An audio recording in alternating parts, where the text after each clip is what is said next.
So Pablo Picasso is working in Paris, and he is the one who gets credit for the development of a movement that comes to be known as Cubism.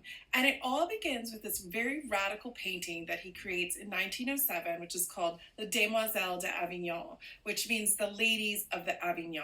Now, the Avignon was the red light district of Barcelona, the city where Picasso had been a young man, and it was a neighborhood that he frequented. In fact, he also frequented those brothels. So these were women that he knew well, but yet had a very complex and somewhat fearful relationship to.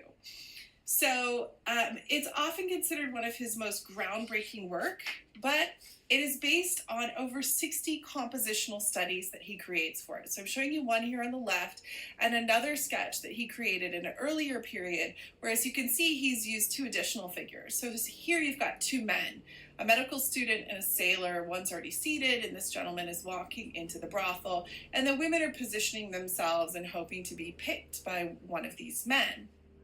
So what's interesting is that if you think about it, this has a narrative. This has a story to it. Two men walk into the brothel and we wonder what happens next. But the final composition that he ends up with, which is closer to the compositional study on the left, is this one where the men are removed and these women face out towards us. So we are now the patrons. We are now the individuals who've walked into this. So in so many ways, it's a painting that's very confrontational and kind of shocking in that it involves you as a viewer. Now, it's also interesting to note that Picasso was influenced here by African art. So he had looked at the Iberian sculptures from Spain. He was also looking at and collecting African art. I'm showing you a mask here on the right. And this distortion of form, this kind of abstraction of the face that you see in African masks, was really inspiring to him and kind of liberating to let go of traditional representation. Now remember that the African masks would never have been seen still. It would have always been shown in motion. They were part of dances and rituals. So you would see that perhaps looking more realistic because it's actually moving. So he takes that inspiration and applies it to the faces of some of the figures in Les Demoiselles d'Avignon. Now, it's also what he calls an exorcism painting, and what he says about it is kind of like his way of grappling with fear of both prostitutes as well as masks that are worn by people. And here's what he says, quote, "Men had made those masks as a kind of mediation between themselves and the unknown hostile forces that surround them, in order to overcome their fear and horror by giving them a form, an image.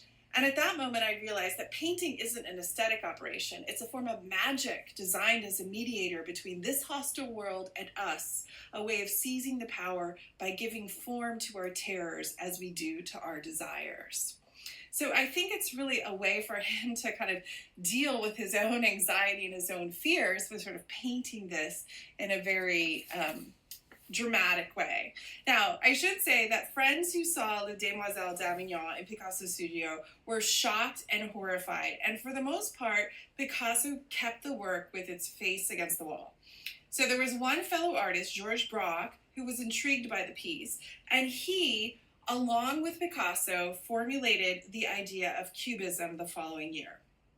As Cubists, they dismissed naturalistic depictions and illusionism, which had dominated Western art since the Renaissance, and instead chose to paint not things, but relationships between things, to break down form, to dissect it, to reconstruct nature according to contrasting perspectives.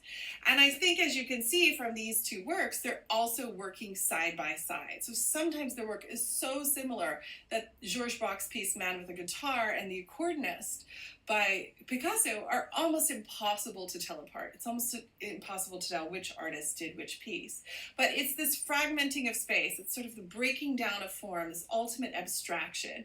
And I think the question that Picasso asks is, you know, if I give you a vase to paint and I tell you to paint it realistically, you'll render it as best as you can. Now, what if I take the vase and I drop it and it shatters on the floor? And then I ask you to paint it. Are you still painting a vase? And that's really what Picasso's getting at. What happens if I deconstruct it? What happens if I break it down? Is it still that thing? Is it still that object, or is it something completely new? He also becomes interested in collage as a high art form. And this is relatively new and probably inspired by the fact that now there is so much more ephemeral material. Newspapers have been published much more frequently.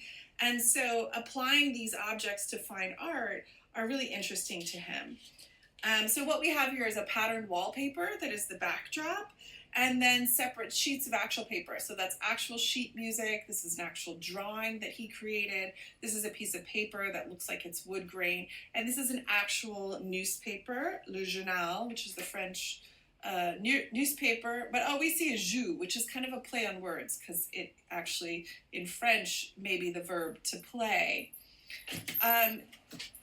It's an interesting piece that becomes a kind of tableau of what was in front of him at the table. So if you can imagine him sitting at this cafe table reading a newspaper, there's food on the table, a glass of wine, and this references the music that would be playing in the background. It all becomes this kind of flattening out of the picture plane and this reflection of the experience of sitting at a cafe table with a glass of wine listening to music.